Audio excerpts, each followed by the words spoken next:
See, if people didn't do this, unfortunately, you guys wouldn't have a job. Well, there's a lot of truth in that matter. Let me tell you. This case takes place in Tasmania, Australia on the April 28, 1996. Martin Bryant was a 28-year-old man who was born in Hobart on the May 7, 1967. From a young age, Martin showed signs that he was different. He grew up in a normal and loving home. Despite this, Martin would reject physical affection from his parents, and he didn't seem to want to bond with them. He would often self-isolate, a problem that became more apparent when he entered school. He was slow to develop speech, had difficulties making friends, and was often aggressive. In August of 1977, he was suspended from the Newtown Primary School. Following his suspension, he was assessed at the Hobart Diagnostic Center.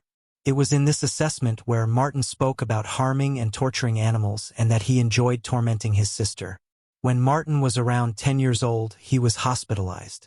He was playing with some fireworks and accidentally severely burned himself. I broke the stick trying to get out, but I couldn't, and it made all from in my jeans. Do you think you'll be playing with firecrackers anymore? Yes.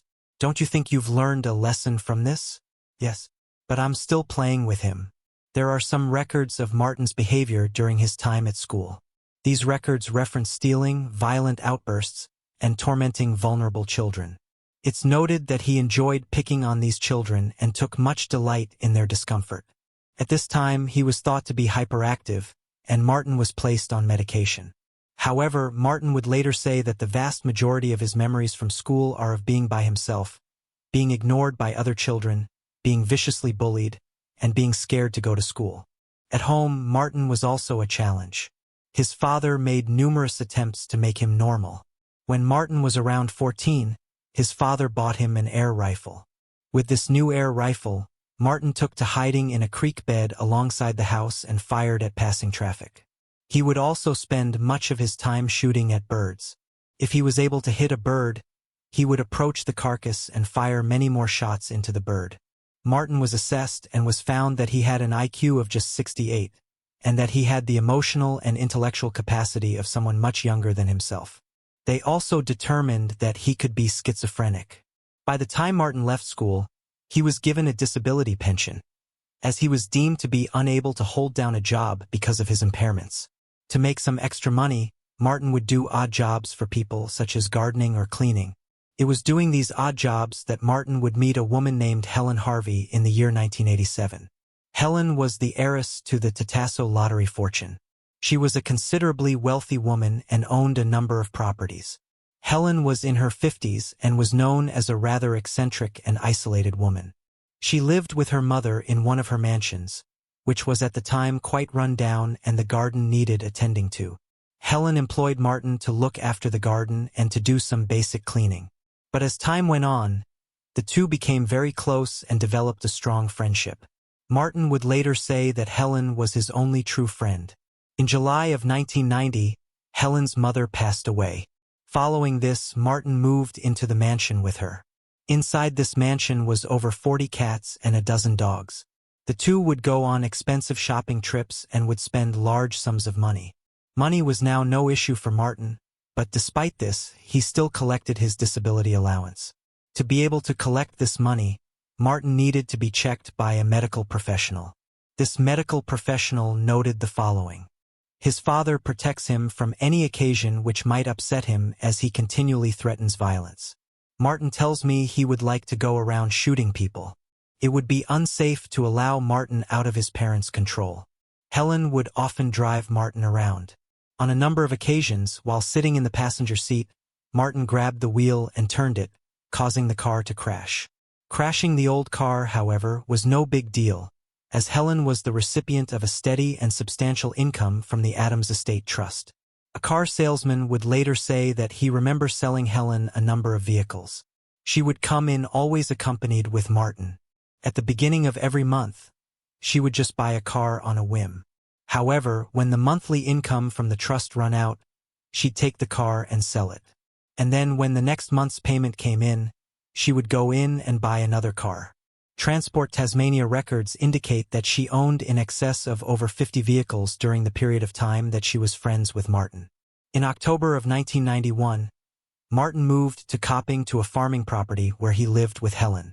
It's reported in court documents that Martin kept a small pig in his room at night until the pig got so big that it was no longer possible. It said that one of his favorite movies was Babe, but he could have kept the pig in his room for a more twisted reason, as you'll find out later in the video. Whilst living at this farm, Martin would sometimes fire his rifle at unsuspecting tourists as they stopped near the market stalls on the highway. Some reports also mention that he even shot at a neighbor's dog. On the October 20th, 1992, Martin and Helen had gone for a drive to purchase some groceries. As they were driving back, the car veered onto the incorrect side of the road and collided with an oncoming vehicle. Helen was instantly killed in the collision, aged 59. Martin was badly injured. He was admitted to hospital and suffered fractures to his vertebrae, fractures of the ribs, and a head injury. Following this head injury, he was unconscious for over an hour, and for weeks after, he suffered from bad headaches. A scan was conducted on his brain, which is said to have showed no signs of brain damage. Despite the fact that Martin had caused previous crashes, there was no investigation into Helen's death, and he was never charged. Although Heather's neighbor, Barry, would later say that Heather once confided in him and told him that she couldn't drive faster than 35 kilometers per hour because of Martin's erratic behavior. She said, "One day he's gonna end up killing me." Barry provided a statement to the police, but he believes it was never followed up or taken seriously. He also told the police that Martin had threatened to shoot him and his wife. He also believed that Martin was stalking his property at night. He would often find unexplained footprints around his property. As a result of this, Barry purchased a gun just in case Martin ever tried to attack his family. But this would not be the only strange death of someone close to Martin. After the death of Helen, Martin inherited her estate. He would now receive her trust fund payments and her properties. Before passing, Helen had written Martin into her will and given him absolutely everything. Martin was now incredibly wealthy. In 1993, Martin's father Maurice was found dead. His body was discovered in a dam on the family property after going missing in mysterious circumstances. A neighbor found a note pinned to the front door of the farmhouse that read, "Call the police." The emergency services began to search the 29-hectare property for Maurice. It's noted that Martin was at the farm with the emergency services, and he was not taking what was happening very seriously. It's said that he was trying to impress the officers and made several jokes about the situation.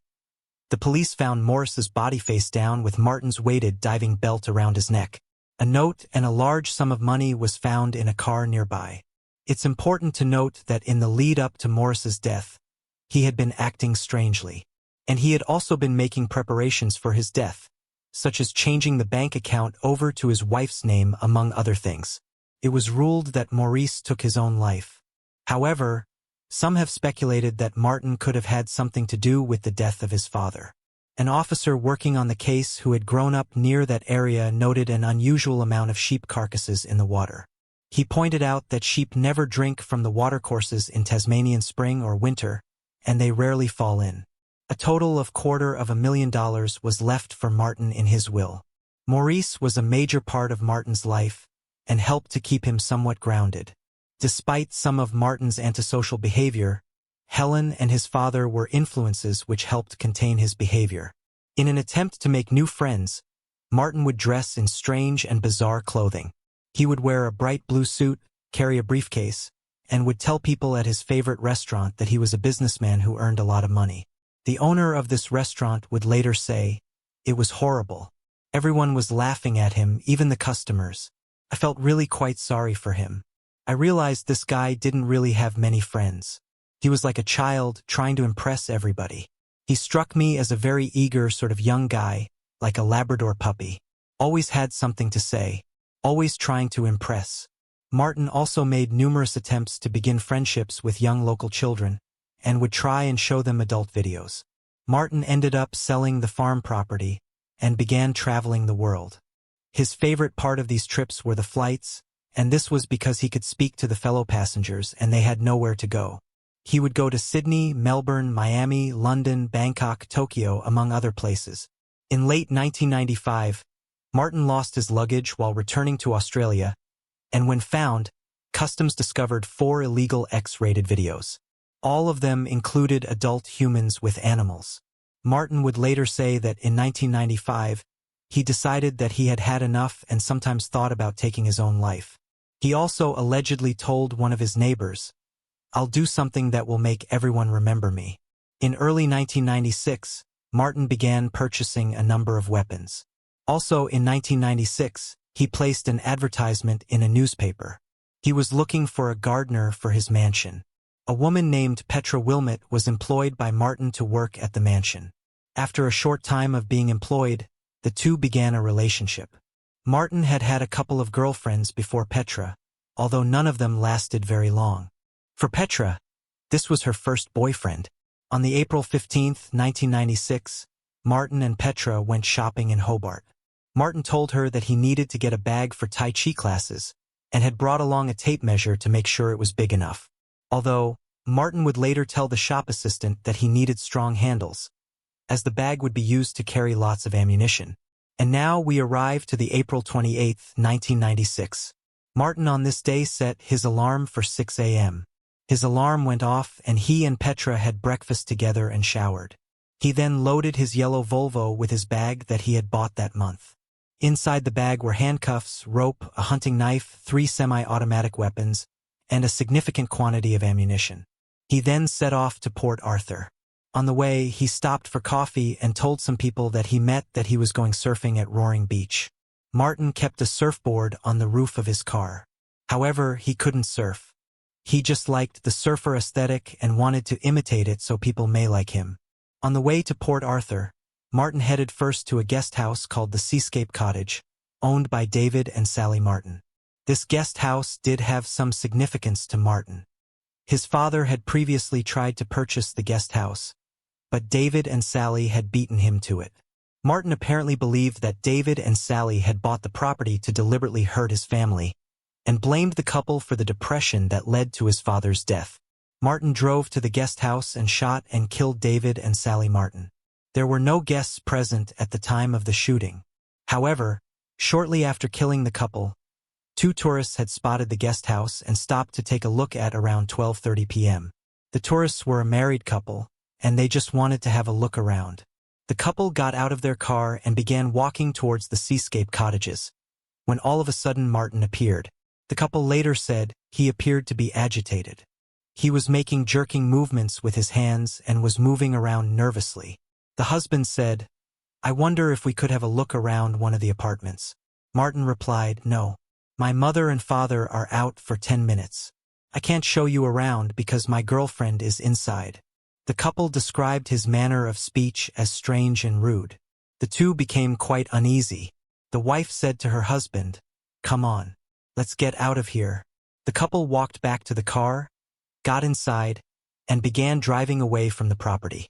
The wife looked back over her shoulder as the car traveled onto the highway. She said Martin was standing at the front of the house, looking in their direction.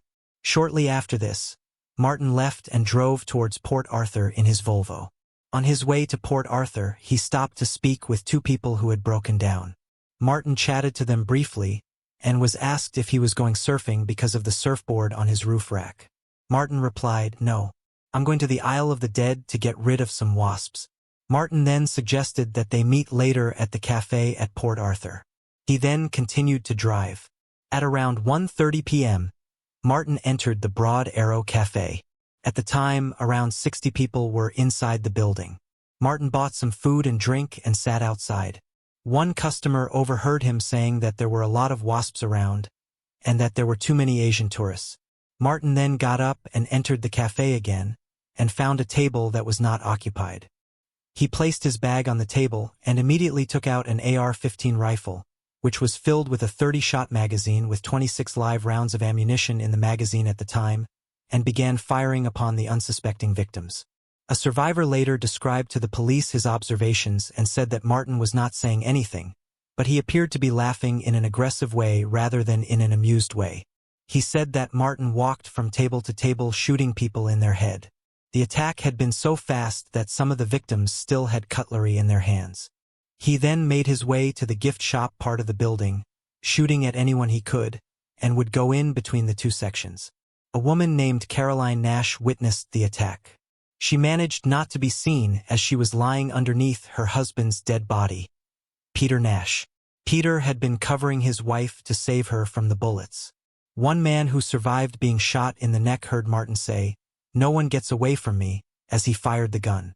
Whilst all of this was happening, the two on-duty police officers were over 40 minutes away at the Saltwater River. The echo effect of the gunshots made it impossible to know where they were coming from. People started running for their lives, but had no idea where to run or where was safe. Martin left the building and shot and killed more people in the car park. He then got back into his Volvo and began driving again, firing bullets from his window as he did. A woman named Nanette Mychak and her two daughters, Alana aged 6 and Madeline aged 3, were running from the scene. Nanette believed they had reached a safe distance and told her daughters they were now safe. However, at this time, a yellow Volvo was driving towards them. An onlooker saw Nanette approach the vehicle, as she must have thought that this car would provide some kind of escape from the area. Martin got out of the car and put his hand on her shoulder. Others who were trying to flee were close enough to hear him tell her to get down on her knees. Nanette did as he commanded and pleaded with Martin, "Please don't hurt my babies." Martin then shot her in the head. He then turned and fired 2 shots into 3-year-old Madeline, killing her too. Alana, the elder of the 2 children, ran behind a tree off the roadside. Martin then turned his attention to her. He fired as she ran behind the tree. Martin then approached Alana and pressed the gun hard into her neck before firing a shot and killing her too. Martin then re-entered his vehicle and drove towards the toll booth. Her BMW had just entered through the toll booth as the shooting had started. The occupants of the car were warned by an elderly man that there had been a shooting and not to go any further. Inside this BMW was Mary Nixon, Russell Pollard, and passengers Helen and Robert Salzman. As Martin approached, Robert and Martin got into an argument. Martin pulled out his rifle and shot him in the chest. Upon seeing his friend being shot, Russell jumped out of the car, and he too was shot in the chest. Martin then walked round the BMW and shot both Mary and Helen and pulled them from the car. Martin transferred ammunition, handcuffs, the AR-15 rifle, and a fuel container to the BMW and took off, leaving his Volvo behind. Martin, now in a BMW, drove to a petrol station. There, he blocked a couple in a Toyota who were trying to get onto the highway. A man named Glenn Perez was driving the car with his girlfriend in the passenger seat, Zoe Hall. Martin got out and rushed towards the car with the rifle in his hand and tried to pull Zoe from the car. Glenn got out and tried to stop him, but Martin raised the gun and forced Glenn into boot of the BMW and locked him inside. As Zoe tried to escape, Martin shot her in the neck and killed her. With Glenn in the boot, Martin drove the BMW at high speed along the highway and returned to the Seascape guest house. On the drive there, Martin shot at a number of passing cars. As Martin pulled up, another car passed by. Inside this car was a young woman and her boyfriend. As she drove closer, she noticed a blonde-haired man standing near the BMW, and this was Martin. Holding the gun by his side, she thought at the time that he must have been waiting for them to pass so he could shoot rabbits or some other animal. She slowed down further until she saw Martin aim the weapon and fire a number of shots. One of the bullets entered into her right forearm, essentially blowing her forearm to pieces. Despite this horrific injury, the couple managed to get away. Martin continued to shoot at passing cars. The police had already been notified about the Port Arthur shooting. However, due to Martin shooting at passing cars, they now knew where he was, and they made their way to Seascape Cottages. After shooting at numerous cars, Martin removed Glenn from the boot, set the BMW on fire, and brought Glenn inside the guest house and handcuffed him to the stair rail. The police moved in and surrounded the area, and a standoff ensued. But first, a scene of horror and carnage in the Tasmanian town of Port Arthur tonight, where as many as 25 people have been shot dead in Australia's worst massacre. At least 15 people are wounded, and the gunman who's still holding police at bay is thought to be holding at least one person hostage. Most of the victims are reported to be tourists visiting the historic penal colony at Port Arthur. The police tried to negotiate with Martin for several hours. Martin informed them that he had 3 hostages, when in reality he had one. The police believed that David and Sally were still alive. When speaking with the negotiator, Martin consistently demanded to be provided with a helicopter to take him to Hobart Airport. From there, he wanted to be flown to Adelaide, threatening to kill his hostages if these demands were not complied with. He said that when the helicopter arrived, he intended to take Sally with him as a hostage and release the others. "It's Terry again? How are you?" "I'm fine. How's things going in there, mate?" "Fine. Couldn't be better. Just like on a Hawaiian holiday." "Hawaiian holiday?" "Yes, that's correct, sir." "Oh, I'm sorry. I don't understand what you mean by that. I don't know myself." "No, I'm making up some sandwiches. These people have got salads and some bacon in there, right? Veg and eggs. I'm gonna fry up bacon and eggs for them." Hey, I've gotta go because this kettle's squealing downstairs, and I'll make a cup of tea now for the hostages." The standoff lasted throughout the night, and apart from a lull between the hours of 4 a.m. and 6 a.m. on the April 29th, Martin continued to shoot at officers from the building. Approximately 150 shots were fired at the police. At around 7:45 a.m. on the April 29th, smoke was observed coming from the building. It was soon engulfed in flames.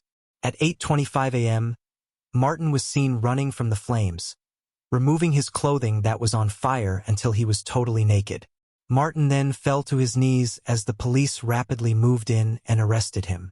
Martin was badly burned and was rushed to hospital.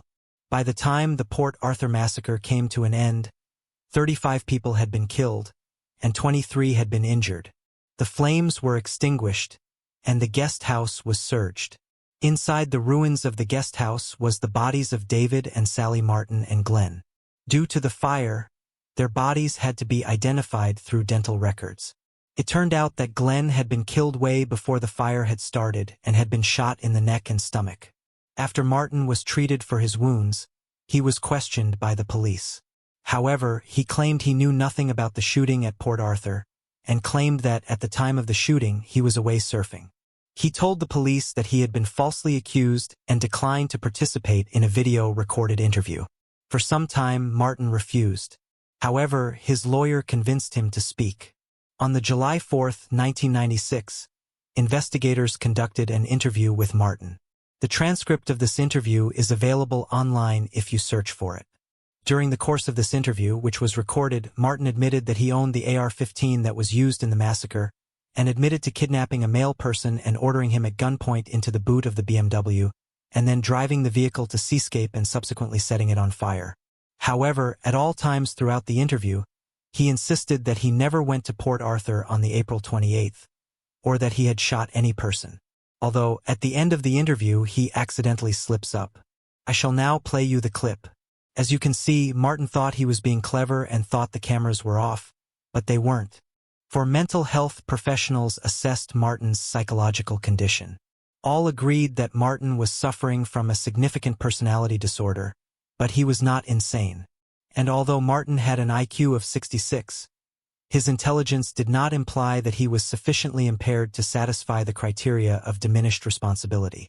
Martin's lawyer, John Avery, tried to convince Martin that if the case went to trial, they would reach an obvious guilty verdict. Martin then decided to plead guilty to the murders, but not guilty to the multiple charges of attempted murder over those he injured. It's believed he did this to see his victims in court. This, however, would never happen, as on the November 7th, Martin officially pleaded guilty to 72 charges including murder, attempted murder, grievous bodily harm, kidnap, and arson. Martin's lawyer said to go to trial would have been absolute stupidity, but it also involved having all these witnesses, damaged people, come to court and give evidence where the outcome was always inevitable. What he wanted was to see the people he'd so grievously maimed to come to court and say it was him. He wanted to be the center of attention. Martin told his lawyer to offer no explanation for the massacre, and to this day, Martin still has not given a reason.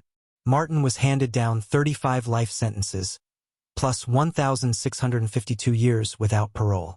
The Port Arthur massacre is the third deadliest mass shooting in history committed by a lone gunman, and the name Martin Bryant is incredibly infamous in Australia. An excerpt from the court documents reads as follows. For those who lost family members or friends, the nature of the impact of the crime include emotional, social, physical, and financial harm. The emotional impact ranges from sadness and disbelief to anger and bitterness to extreme grief. Some are considering ending their lives. Some have been prescribed antidepressant medication and sleeping tablets. The families of the victims have expressed feelings of powerlessness and frustration, feelings of loss for even those surviving members whose lives have fallen apart. They have described their lives as being totally destroyed. Many complained of loneliness and feeling trapped. Many who were also at Port Arthur with their now deceased loved ones suffer with reoccurring nightmares and flashbacks. This tragedy has also impacted upon people's social existence. Some victims have said they feel isolated, and they have feelings of not being loved, of being socially insecure, and some point to describing themselves as agoraphobic. Many find that they are easily prompted into a bout of uncontrollable crying, and some have said they experience feelings of guilt when enjoying life. Some have increased or started smoking and increased their alcohol consumption, and many families and friends of deceased victims are receiving ongoing counseling. The names of the victims who were killed that day are on screen now, along with their ages. As a result of the massacre, a number of changes happened in Australia. Gun laws were amended and a buyback scheme was rolled out. 650,000 guns were brought in and destroyed. Those who brought in guns were compensated monetarily. The buyback cost was $304 million in compensation and $63 million in administration. There are some people who believe that Martin is innocent and that he was framed, pointing to the fact that there was no trial, and also claiming that none of Martin's DNA evidence was found at the crime scene. There are also claims that several witnesses did not identify Martin as the shooter. They also find it hard to believe that a man with an IQ of 66 was capable of committing such an attack. Many of the victims were killed with headshots, so the claim is that whoever had done this would have had tactical training. However, it's likely that Martin had such high accuracy due to being in the small cafe that was filled with people. Because it was so crowded, he was able to walk up to people and shoot them at close range. The people who think Martin is innocent believe the government carried out the attack to take away guns, and blamed it on Martin due to his eccentric nature and because of his low IQ, as he would be an easy target to pin the crime on. It's important to remember that Martin did indeed admit to carrying out the massacre when he thought he was not being filmed. It's likely he denied committing the murders to toy with the police. Martin's mother, Caroline, did also believe this at one point too. She believed her son to be innocent, which I guess is understandable. Nobody would ever want to think their son was capable of such a crime. However, it's now reported that she does believe her son is the one responsible for the massacre. As for Martin now, he is almost unrecognizable. In around February 2007, he was diagnosed with Asperger's syndrome. And inside prison, he is commonly called Porky Pig due to his weight. It's reported that he now weighs in excess of 160 kilograms due to the medication he is taking, and because he is known to perform acts on prisoners in exchange for chocolate and packets of noodles.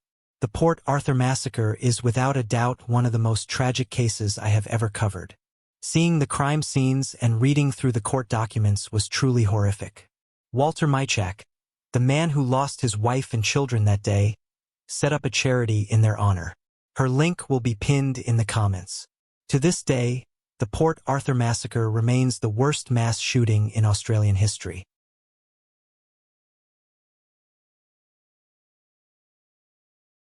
A man looked out of his window and saw one of his neighbors in a frantic state. He rushed out to see what was wrong. The young man said that something was wrong with his family members. The man went inside the house to see what was wrong. He walked into the bedroom of a woman named Jennifer, and there, he saw a sight that would scar him for life. The investigators would later say that the murder scene was so disturbing and gruesome, it left them traumatized and led some of them to retire early. This case takes place near Wollongong, New South Wales, Australia, on the March 12, 1996. The man left the house and comforted the 18-year-old, who seemed to be in a serious amount of distress. The teenager's name was Matthew Degruti.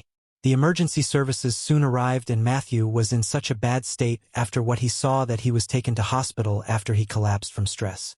Inside that house was Jennifer Degruti. She was a 41-year-old woman and the mother to Matthew. Her lifeless body was found laying in her bed. The sheets were saturated with her blood. Someone had entered the room while she slept, looked down on her, placed a pillow over her head, and used a weapon to bash her in the head. Jennifer suffered extreme head and facial injuries, so extreme that the coroner required blood samples to identify her body. She had been hit so hard and so many times that her head had been completely caved in and her actual brain was seeping out of the cracks in her skull and had spilled onto the pillow too. But tragically, she wasn't the only victim in this. As the police went through the house, they found two other victims. Sarah Degruti, Matthew's sister, who was only 13 years old. She had suffered the same fate as her mother, but the attacker was not as ferocious. She was found in her bedroom with extreme head and facial injuries. It appeared that she actually saw the attacker enter the room and anticipated the attack, as she had bruising on her arms that showed she had tried to defend herself and tried to block the violent blows. But this ruthless killer was persistent. She would have suffered a truly terrifying end trying to save herself. And then there was Adrian, Matthew's brother, who was only 15 years old. The police discovered him dead in the garage. It seemed that he was fixing a chair in the garage and someone had creeped up behind him and attacked. He was lying in a pool of his own blood. Someone had hit him in the head with a blunt instrument 21 times in a disturbing frenzy. And the killer had done this in such a ferocious way that blood was splattered all over the walls and his teeth had been scattered all around the garage. He had around 30 injuries to his face, neck, and body, and he was doused in petrol. Whoever had killed these three innocent people had caved their heads in so violently that the police said they resembled plane crush victims. After Matthew left the hospital, he spoke with the investigators right away, and he told them that he had come home to find the disturbing scene after spending the night with his girlfriend. Matthew's father Wayne was a suspect at the start, as these kinds of cases tend to be someone the victim knew. But he was away in Sydney staying at his parents' house and playing golf with some friends on the night of the murder.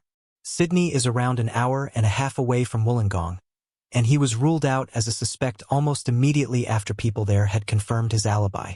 The approximate time the victims were killed did not match the times where he was confirmed to have been in Sydney. The investigators were baffled. At first, it seemed like some kind of robbery that had gone wrong. But soon, the police would quickly piece together what really happened here. The investigation was soon underway, and the police managed to discover what the murder weapon could have been. They believed it could have been a sledgehammer or a wheel brace. The bruising on the bodies was quite unique and indicated that it was more than likely a wheel brace that was used.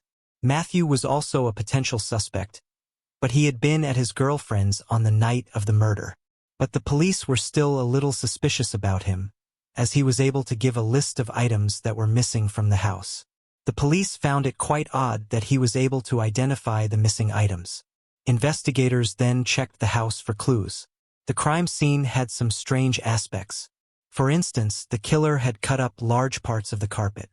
They suspected that the attacker must have been hurt or injured during the attack, and that he could have possibly left traces of blood on the carpet, which he had to cut up to remove evidence. It appeared that somebody had attempted to scrub the house clean too. But some small bloodstains were found at the murder scene, including a small bloody spot near Jennifer's bed, and the DNA matched with Matthew's. The police checked Jennifer's car to see if the wheel brace matched the injuries on the victims' bodies. But there was no inside, which was strange, as the car was fairly new, and the spare tire had not been used. They contacted their car manufacturer and managed to get an identical one sent to them, and it seemed to match up with the injuries. Matthew was known to use the vehicle. In fact, it had been causing some problems between him and his mother, as she was unhappy with the amount of miles that he had accumulated on the car. When the police inspected the car, they also found a small carpet fiber that matched the carpet from Jennifer's room that was ripped up, and on that fiber was blood.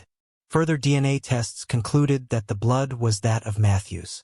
Matthew did indeed spend the night at his girlfriend's house, but the police would soon discover that he didn't arrive there until 11 p.m. that night. His girlfriend had been expecting him to arrive a couple of hours earlier at around 8 p.m. But he told her that someone had been calling the house saying that they were going to come over and kill everyone in their house. His mother was scared and asked him to stay at the house for just a little bit longer. The police also asked his girlfriend if he had any injuries when she saw him. As if he did, it would be a perfect explanation for the carpet being ripped up and the blood on the carpet fiber found in their car and the blood splat near Jennifer's bed. But she said there was no such injury or cut on his body. The police were confused by the phone call excuse that he had used as the reason why he was late to the house, as Matthew had not mentioned anything about the calls to them during the investigation. And surely, this would be a crucial piece of information and something you would want to bring up almost right away. The police brought him back in and questioned him further, and he confirmed to them that he did receive the calls. So, the police decided to double-check, and they went through the phone records from the Degruti household, only to discover that Matthew had lied. No such calls were ever made.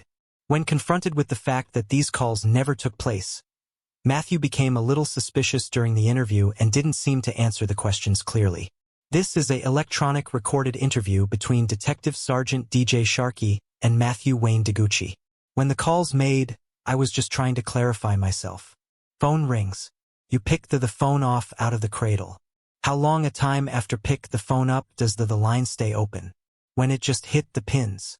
So are you saying that they hang up soon as you pick the phone up? Is that what happens? Well, as soon as you pick the phone up to put it to your ear, you just hear the beeps. A couple of weeks later, after the murders had taken place, the police discovered a sports bag in a reservoir containing the items from the house that Matthew said had been stolen. And they also found the missing pieces of carpet that were cut up from the Degruti household. There was also a note inside the bag too, but it had been torn up.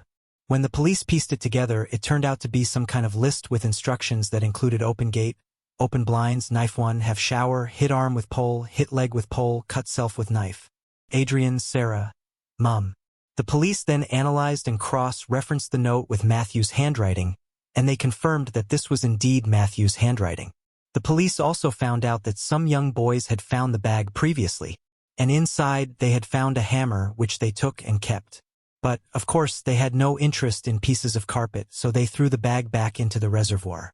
They kept the hammer and they messed around with it for a little bit. But at some point they lost it, and the hammer has never been found. 3 months after the brutal murder of his family, Matthew was charged on suspicion of triple homicide. All the evidence seemed to be pointing in one direction.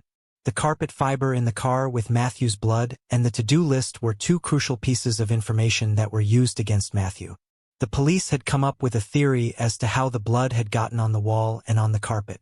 They theorized that Matthew was under so much stress and pressure and had exerted so much energy when attacking his family that he likely had a nosebleed that dripped onto the carpet, which is why he ripped it up and tried to hide it and why he had to clean the floors of the house. Matthew was found guilty of killing his mother, sister, and brother. The evidence against Matthew was overwhelming. He was sentenced to 21 to 28 years in prison. And now, the man who killed his own siblings and smashed his own mother's skull to pieces to the point where she was no longer recognizable and had brain matter spilling out of her head is now free. He was released in 2019. The now 43-year-old man was deemed fit for release by the New South Wales Parole Board. He was 41 years old when he was released, the same age as his mother when he took her life. His extended family have repeatedly argued that he should never be released. But strangely enough, Wayne Degruti, Matthew's father, described Matthew as a gentle, loving boy and doesn't believe that he killed his family in this incredibly gruesome way. Matthew has been told to seek immediate help from the parole board if he has any troubles adjusting on the outside again. One of the conditions is that he is required to undergo constant psychological counseling. One of the investigators in the case commented about his release, and she said he is a sociopath. I saw the damage he did to those bodies and their faces. He wrote notes, disposed of evidence, and never ever admitted or showed any remorse. I'm really worried. I don't think he should be let out at all. I think he's a very dangerous person.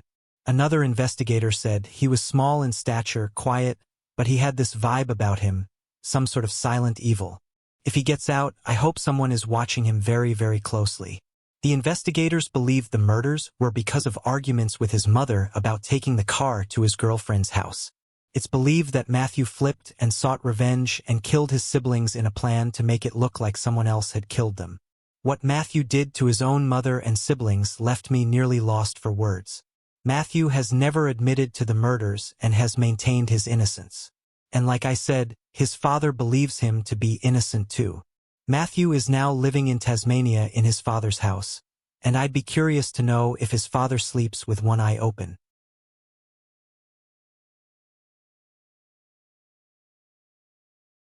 This case takes place in Sydney, Australia in the year 1988. In 1986, the country of Australia was outraged by the brutal death of Anita. Anita was walking home from a night out when she was kidnapped near a quiet train station by a number of men who pulled her into the car and then dragged her into a field. These men then committed what is considered to be one of the very worst crimes in Australian history. The murder of Anita was horrendous and especially cruel. There are even rumors that much of what happened to her was suppressed by the media and police as to not anger and disturb the country more than they already were. Some of you may be familiar with this case as I did cover it just a few months ago. Australia hoped that no such case would ever happen again. But just 2 years later, a similar case would take place. Yet again, sparking outrage and galvanizing the public to seek justice for the victim. Janine Balding was a 20-year-old woman who lived in Sydney, New South Wales. Janine was born on the October 7, 1967. She was raised in Wagga Wagga, New South Wales, which at the time had a population of around 40,000. Janine had a happy upbringing.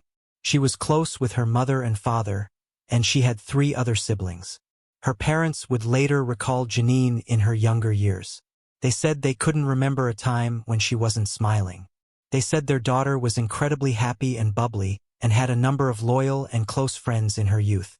Janine enjoyed her time in Wagga Wagga. But as she got older, she wanted something more exciting. She wanted to move to a bigger city. Janine's older sister had been living in Sydney for a few years, and Janine desperately wanted to move and join a city that had more going on.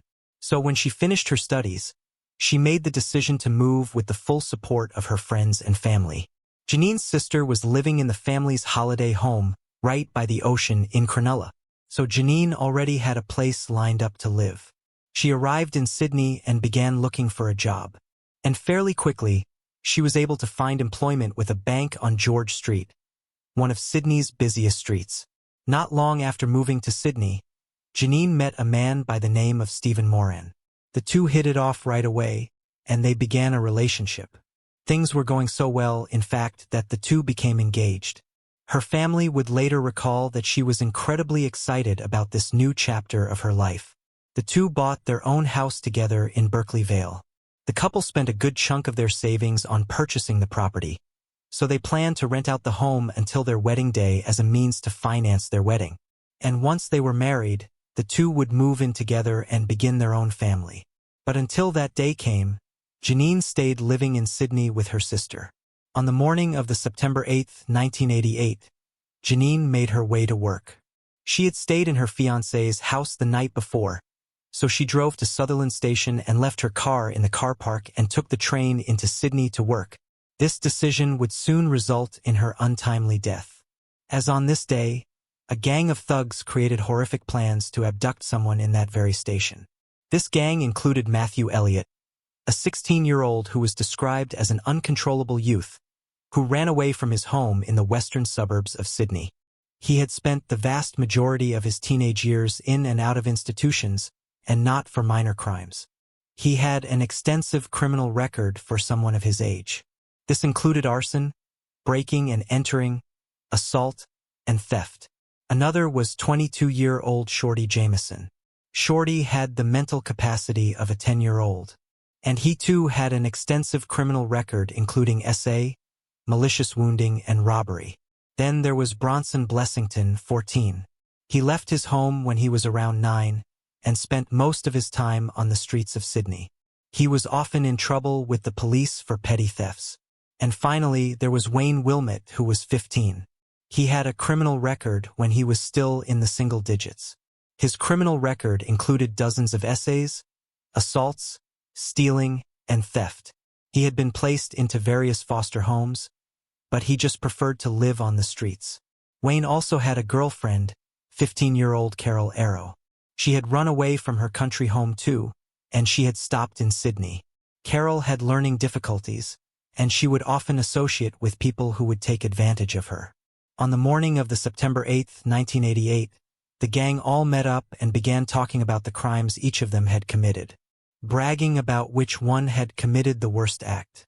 Then Bronson uttered some of the most vile words I have ever covered on the channel. He said, "Let's go get a Ciela and a pear." Of course, the usual reaction to such a suggestion would be disgust. But not for this gang. They actually believed this to be a good idea. None of them thought much about the moral implications of such a vile act, and they agreed to set out and do their best to bring the idea into fruition. As I mentioned earlier, the murder of Anita Cabby was still in the minds of many in Sydney, and it was in the minds of this gang. They knew that the best opportunity they would have would be to target a lone woman near a train station in the dead of night, just like what happened to Anita Cabby. So the gang made their way from Central Station to Sutherland Railway Station, the place where Janine had parked her car earlier that day. This particular spot would be a criminal's dream. It had parking spots in secluded areas that would be out of view from the public. During the train journey to Sutherland Station, the gang attempted to intimidate other passengers. They threatened a number of students on the train, telling them that if they did not give up their seats, they would smash their heads in. Shorty Jameson even found a lone woman on the train and tried his best to make her feel as uncomfortable as possible. He kept showing her an adult magazine and repeated vulgar phrases to her. The gang finally reached their destination at around 5 p.m. They waited at the station to find a victim, and it wouldn't be long until they did. 19-year-old Christine had just arrived to the car park right alongside the station. She walked towards her vehicle and searched her bag for her car keys. She opened the door, but just before she would get inside, she heard a noise. She turned around to see one of the gang members standing there, looking rather suspicious. She got into her car as the gang members approached. One of them asked Christine what the time was, and she replied 20 past 5. Christine knew that something was off. She became worried as flashbacks of Anita's murder came to mind. She locked her car doors and began driving out of the parking lot. But as she did, one of the gang stepped in front of her car to make Christine stop. He walked down the side of the car and asked Christine for some money. But as he asked this, Christine spotted a knife in his hand that he was trying to hide. Christine wasted no time. She sped away and got home as quickly as she could. She was terrified and wondered what exactly she had just escaped from. She arrived home in a frantic state and told her fiancé everything that had just occurred. Her fiancé was deeply worried and suggested they go to the police right away and inform them of what had happened. So they drove to the police station and gave a statement to some officers. The officers said that they would look into the matter, but they didn't dispatch any officers to the location. The couple left somewhat disappointed in the lack of urgency shown by the police. So they decided to drive by the station on their way home to see if the gang was still there. Around this time, Janine had just arrived at the car park and was heading to her car. Christine and her fiancé pulled up at the station to see Janine in her recognizable bank uniform being accosted by the gang. Christine's fiancé had a badly broken leg. He was in no condition to fight off four males, especially knowing that at least one of them had a knife. They decided that the best thing to do would be to drive as quickly as possible back to the police station and inform them that the gang was still operating in the area and had a potential victim. Christine and her fiancé turned the car around and headed straight back to the station. The police immediately dispatched a number of officers to the scene, and Christine and her fiancé followed closely behind. But by the time they got there, the gang and Janine were gone. As Janine had tried to walk to her car, the gang attacked her. They forced her into the back seat of her own car and quickly drove away from the scene. In the back seat of the car, Matthew Elliott forced himself upon Janine, as Bronson held a knife to her throat and threatened her not to fight back. Shorty also did his part in holding pleas for mercy. In the driver's seat was Wayne Wilmot, and in the front passenger seat was Carol. Upon hearing the chilling screams and pleas, Wayne told Carol to perform an act upon him. Amidst the attack, Taro pulled out Wayne's privates and did as she was told. The three others in the back took turns committing vile acts upon Janine. Using the knife, Elliot sliced off Janine's clothing and threatened that he would cut her if she tried to do anything. They stuffed Janine's clothing into her mouth, so she wouldn't be able to make as much noise. They drove Janine's car for nearly an hour into the western suburbs, with each minute being described in court as hell on earth for Janine, as she was beaten and repeatedly essayed at knife point. One of the gang then said, "It's a nice night for a murder." They all began laughing and joking that they should kill her. One of the boys then suggested a location that he knew of that would be quiet, and that this would be the perfect spot to kill Janine without anyone seeing. He suggested a small dam near the main road that they were driving on. The gang pulled up at the area where the dam was located. Bronson, Shorty, and Matthew dragged Janine towards the water. She tried her best to resist and fight them, but she was powerless against 3 males. Janine was pushed over a fence, where she broke her wrist quite badly, making it even harder to fight back. Meanwhile, Wayne and Carol stayed in the car and continued to do what they were doing before. They had little interest in the fate of Janine and just how much she was suffering. The 3 others dragged Janine out of the sight of any potential passers-by or cars, and they continued to essay her again. Janine screamed out, so one of them grabbed her scarf and used it to silence her as the rest of her clothing was removed. After the 3 felt as if they were done with Janine, they realized that if they were to let her go, she would be able to tell the police everything, and they would be caught. They all agreed that they needed to kill Janine. One of them went back to the car, whilst the other 2 guarded Janine so she couldn't escape. They looked inside Janine's calf at anything they could use to kill her. They found some rope and then returned to Janine and the 2 others. The 3 hog-tied her. Janine's feet were tied together, and then the rope was wrapped around her neck and tightened so that her knees were under her chin. The rope was then wrapped under her knees again and pulled even tighter. The position would have been extremely painful and made it very hard to breathe. Janine was then dragged into the waters of the dam and drowned. The gang would later recall that it took some time for her to finally pass away. But once they knew she was dead, they decided to take all of her jewelry, including her engagement ring. They also looked in Janine's purse and found her bank cards, along with a piece of paper with all of her PIN numbers written on it. The 3 rejoined Carol and Wayne in Janine's car, and they drove away from the horrendous crime scene. But as they were making their getaway, Janine's car broke down. The gang abandoned it on the side of the road and walked the rest of the way. The gang then used Janine's cards to withdraw hundreds of dollars, and they shared it amongst themselves. Now on this night, Janine was supposed to be staying at her fiancé's home, as that's why she had parked in the station that she had been abducted in. When she didn't return home as planned, Steve thought little about this. He simply believed that she had finished late, or that she had made other plans, had stayed with her sister for the night. The following day, the police received a phone call. Someone had spotted what appeared to be an abandoned car. Officers were dispatched to the location, and what they found raised some suspicion. There was evidence that something was horribly wrong. Underwear were found in the back seat, and not far from the car was a handbag, which appeared to have been ransacked. The car's registration was linked to Janine's name, so they decided to call Janine's place of residence to see if she was okay. Janine's sister had been staying at her boyfriend's home that night, so she had no idea if her sister had made it home the night before. She quickly checked the flat they shared, but Janine was nowhere to be seen. They contacted her fiancé Stephen, who told the police that he had not seen her either, but that she was supposed to come back to his place the night before, but he assumed she had just made other plans. Officers then discovered that Janine didn't make it into work. Janine's parents were contacted back in Wagga Wagga, and they were asked if they had seen Janine, but they too had not. It was clear that something horrible had happened, and Janine was reported missing. An investigator was assigned to the disappearance, the very same lead investigator who had worked on the case of Anita Kobe. Although, it wouldn't take long to find the twisted individuals who were responsible for her death. The very same evening that Janine was reported missing, Matthew and Bronson were arrested by police. A social worker at the homeless accommodation they were staying in overheard the boys talking about a car they had stolen. The police were immediately called, and the 2 boys were arrested. They were questioned by investigators, but initially, the boys were only going to be questioned about the carjacking.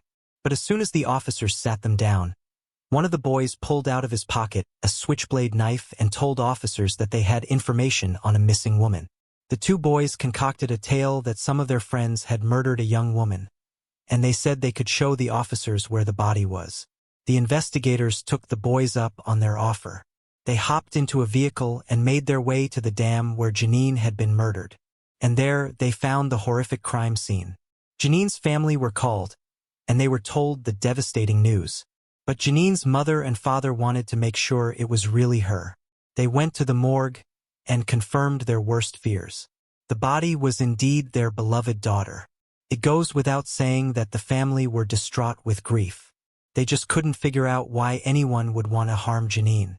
She had no enemies, and she was friendly to everyone she met. Now, this is something that I found to be incredibly touching. Janine's family were about to enter a nightmare that another family were all too familiar with. Anita Covey's parents Gary and Grace couldn't bear the thought of someone else having to go through what they went through with no guidance. They decided to reach out to Janine's family and offered them some much-needed support. They told them what to expect in the coming days, how to navigate the relentless media, and how the court proceedings would work. Gary and Grace were with the family every step of the way, something that gave them some much-needed comfort in such horrific times. Janine's family were incredibly grateful to just have some people who truly understood what they were going through. Meanwhile, Matthew and Bronson were being questioned further, and they provided true details of the killers and kidnappers. A warrant was issued for Carol Arrow and Wayne Wilmot. The couple were quickly found in King's Cross, and they were arrested. Nationwide manhunt was conducted looking for Shorty. Shorty Jameson is a rather odd-looking individual and stands out amongst a crowd. His mother had consumed alcohol and illegal substances before he was born, and they severely impacted him. He was quickly found and arrested in Queensland. All five were questioned about the murder. They all gave a similar story, but they all denied being the one who actually killed Janine. They all claimed that an individual by the name of Scott Aggies was the one who truly was responsible for the murder. They all murder. Scott was arrested and questioned by the police. He denied any involvement and seemed to be genuinely confused. He was able to provide a solid alibi. He had been with a number of social workers when the crime occurred, and this was confirmed. Scott was released by the officers when they became convinced that he played no role whatsoever.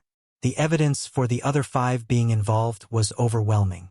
At this time, DNA evidence was still in its infancy. The United Kingdom was one of the leaders in this technology. So samples were taken of the five and was sent off to the UK to be tested.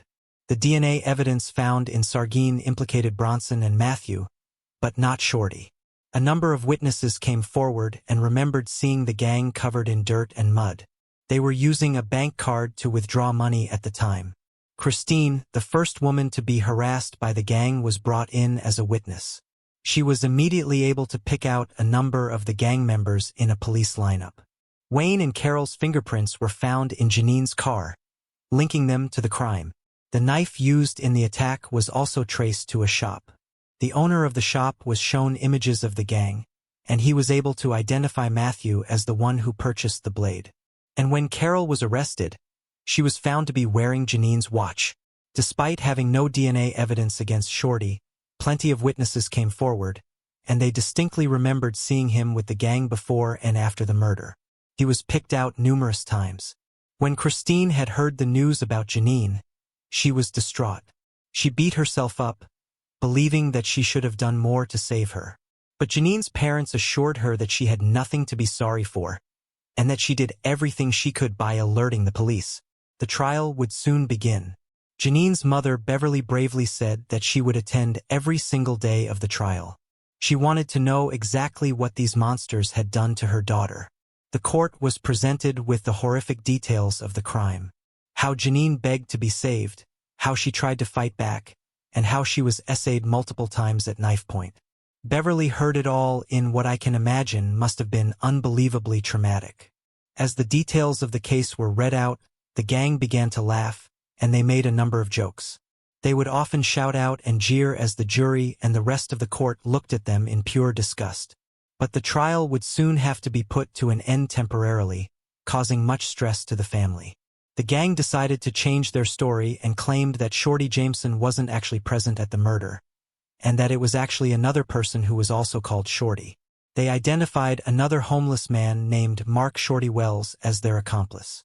Mark Shorty Wells was a schizophrenic and a self-described Satanist. He was tracked down in Brisbane more than a year after the murder.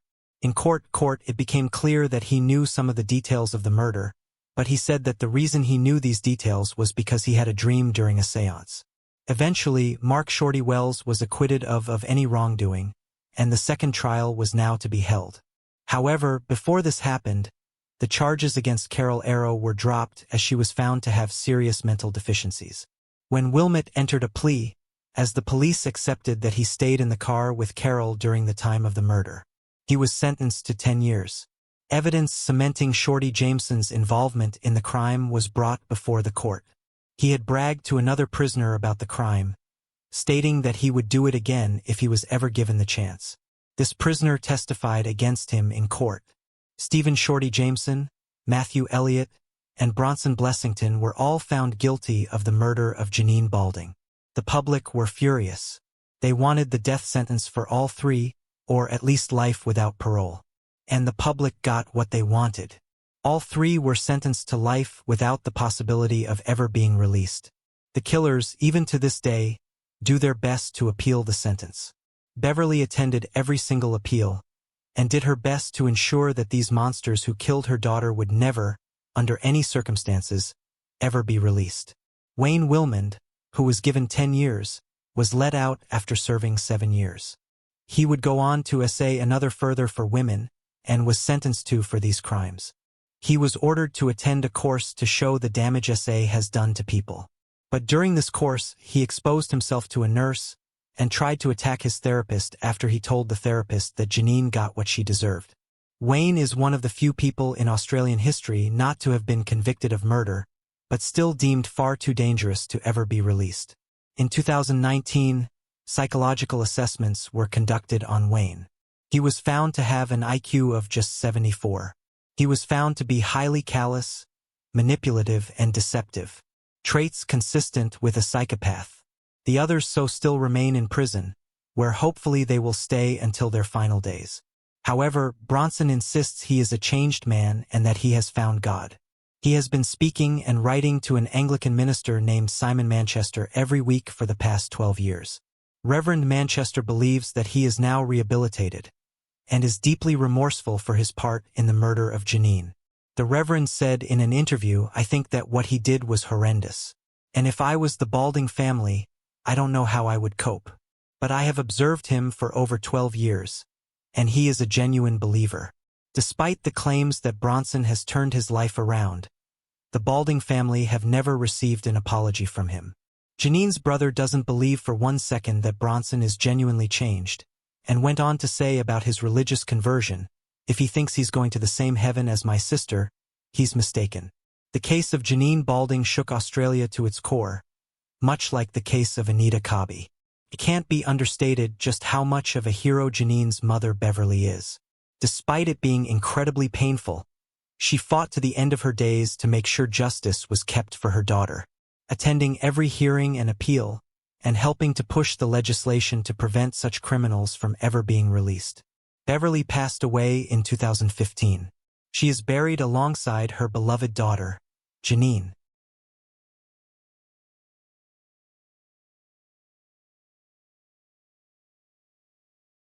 You may think you have seen this case on my channel before with the case of Mr. Cruel. However, this is very much a different story, but with some similar themes. This case takes place in Australia between the years of 1979 and 1980. On the December 10, 1979, a man who called himself Mark Chapman walked into a gun store in Burleigh Head and purchased a Glenfield .22 caliber rifle. Whoever this man was, Mark Chapman was not his real name.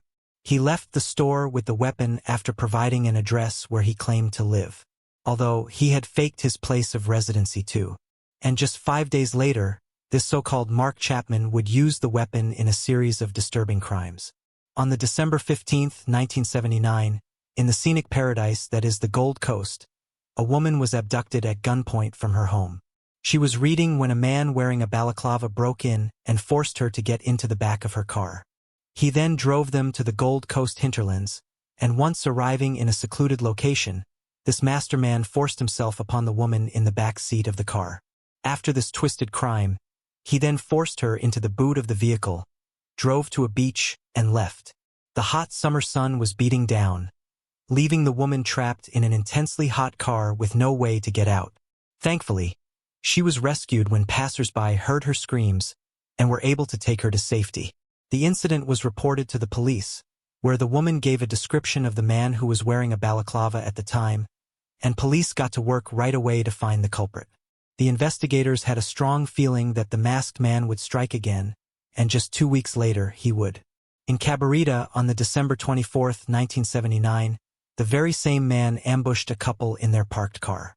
At gunpoint, the masked man SAD the woman in front of her boyfriend as he was forced to watch. After the attack was over, the masked man apologized and fled from the scene.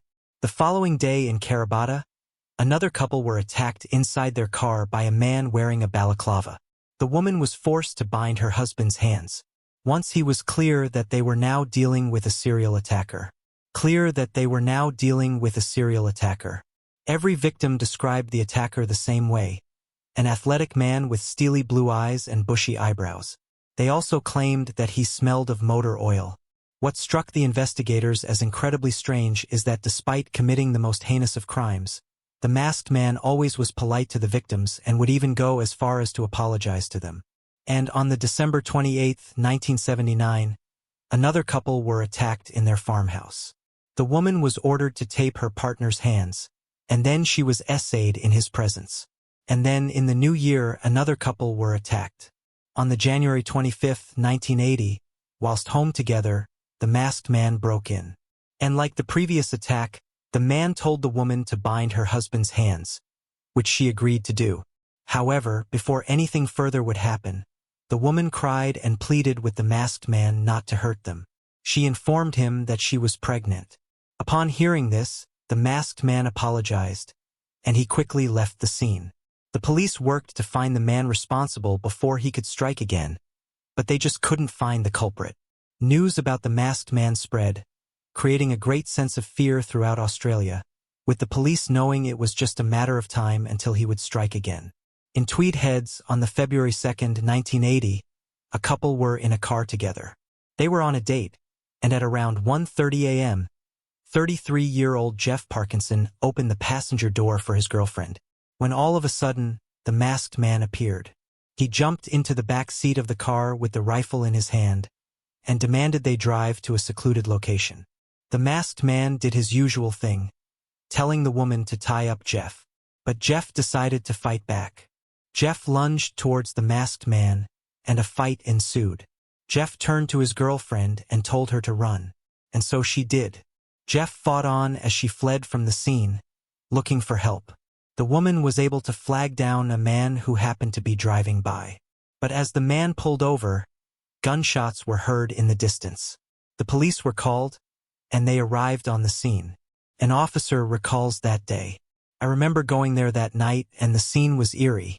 The woman was absolutely distraught. The officers found Jeff dead with 3 gunshot wounds. The masked man was now a murderer." The officer went on to say, "We'd known about him for a long time, but this was the first time he resorted to murder. Seeing Jeff's body next to the car alongside a quiet creek, I just said to myself, I've got to get this monster behind bars." And with this, the case of the Balaclava killer became one of the biggest manhunts in Australian history. He would strike again later that year. A woman in the Gold Coast was home alone in her flat on the October 31st, 1980. The Balaclava killer broke into her apartment and forced himself upon her before fleeing on a motorbike. After this attack, he disappeared, never to be seen again. The attacks launched a huge investigation. Due to the last attack, over 5,000 motorcyclists in the area where the attacks had occurred were interviewed by the police, and DNA was taken from hundreds of potential suspects. Despite their best efforts, the police still couldn't find the masked man. Investigators managed to track down the gun they believed was used by the Balaclava killer and traced it to a gun shop at West Burleigh. The owner of the gun shop pulled up the records. And as I said earlier, the masked man had used the name Mark Chapman and had given a fake address. They had no way of finding him. The shop owner saw the man's face and described him looking similar to how the victims described him from what they could see through his homemade balaclava. He had the same eyes and hair color. But sadly, nothing else came from this information. And over the years, the case went cold and was closed. In February 2008, the case was reopened. DNA evidence was reviewed by police in hopes of solving the string of disturbing crimes, but their efforts proved to be unsuccessful. The lead investigator who attempted to track down the Balaclava killer says that he often loses sleep over the fact he never found the monster. There is one theory as to who the Balaclava killer could be: a despicable man named Ashley Colston. Ashley is an Australian triple murderer who is currently serving 3 sentences of life imprisonment for killing 3 people in Melbourne. In 1992. Now here is where things get rather strange. The Balaclava killer stopped abruptly in the 1980s, which is when Ashley moved to Sydney. Ashley also owned a black motorbike and was known to frequent the area where the attacks took place. Ashley also shares a rare blood type with a person believed to be responsible for the crimes of the Balaclava killer. And not only this, Ashley also had a .22 caliber rifle, the one that the Balaclava killer would use in his attacks. He even bought the weapon with a fake name. At some point in the late 80s, Ashley traveled to Melbourne, and it's in the 80s in Melbourne when Mr. Krull began his reign of terror. Mr. Krull is the name given to an unidentified Australian killer who attacked 3 girls and murdered one in Melbourne in the late 80s and early 1990s before abruptly stopping. He was known to wear a balaclava during these attacks, and the police actually believed that the Balaclava killer may have moved to Melbourne in the 80s. Mr. Krull began his attacks in the 1980s and abruptly stopped in 1991, and Ashley Colston was arrested in 1992. Neither Mr. Krull nor the Balaclava killer have committed any further crimes since Colston's arrest. Whether or not Ashley is the Balaclava killer and/or Mr. Krull remains open to speculation, but many have refuted these claims. According to the Gold Coast Bulletin, the former Assistant Police Commissioner, Eric Strong, said that he had no doubt that the Balaclava killer was imprisoned for other crimes. The crimes still haunt him to this day. He said when he gets a quiet moment, he thinks about the attacks and the murder committed by the Balaclava killer. He says, "It stuck with me for all of these years. He's the one that got away." The fellow has probably been captured in another state and is serving time there for murders, but I don't have that assurance. I fear that he hasn't phased up to the justice he deserves. He would have to be in jail because he'd still be attacking. We'd still be hearing about the Balaclava killer. The terrifying case of the Balaclava killer is still no closer to being solved. Not even a $50,000 reward has helped the police solve the crime. And he remains one of the most wanted men in Australia. That is, if he is still out there.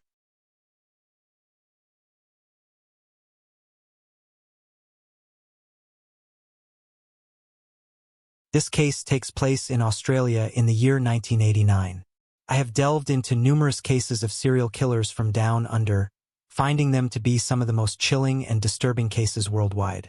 However, this particular case stands out, not only due to its gruesome nature, but also because of the specific demographic targeted by the perpetrator. John Wayne Glover was born to his mother, Frida, on the November 26, 1932. He grew up in the heart of working-class Wolverhampton, England, which at the time was known as the Black County for its dense industrial landscape dominated by iron foundries. John was raised in poverty and faced a challenging upbringing made worse by domestic disruptions caused by his mother's promiscuity, which ultimately led to his parents' divorce. By the age of 14 in 1946, John found himself drawn into a life of petty crime, committing various minor offenses, including stealing clothing and women's purses. With very little prospect in his early life, John dropped out of school and enlisted in the British Army. But his criminal history soon caught up with him, and this led to an early dismissal from his national service. In 1956, John relocated to Australia and initially settled in Melbourne. Although he lacked any formal qualifications, John struggled to find stable employment, often working low-paying jobs. And soon after arriving in Australia, he faced convictions of robbery on 2 counts in Victoria and 1 theft in New South Wales. Additionally, In 1962, he was found guilty of attacking 2 women, with each being repeatedly battered in the head and body before being shoved to the ground while John aggressively stripped them of their clothing. Fortunately, their cries for help alerted neighbors who promptly contacted the authorities. But only months later, John would strike again. A 24-year-old woman was discovered in the front yard of somebody's home. She told the police that she was returning home from a work-related meeting at 10:30 p.m. when John pursued her down a dimly lit residential street, cornering her as she attempted to flee. John had beat her unconscious. She awoke in the lawn in a state of shock. She was bleeding profusely with her garments disheveled. Despite her screams alerting the neighborhood, John had already fled the scene. Eyewitnesses reported seeing a young man escaping and entering a nearby yard, which finally led to the arrest of 29-year-old John Glover. John attributed his actions to emotional turmoil following a dispute with his girlfriend.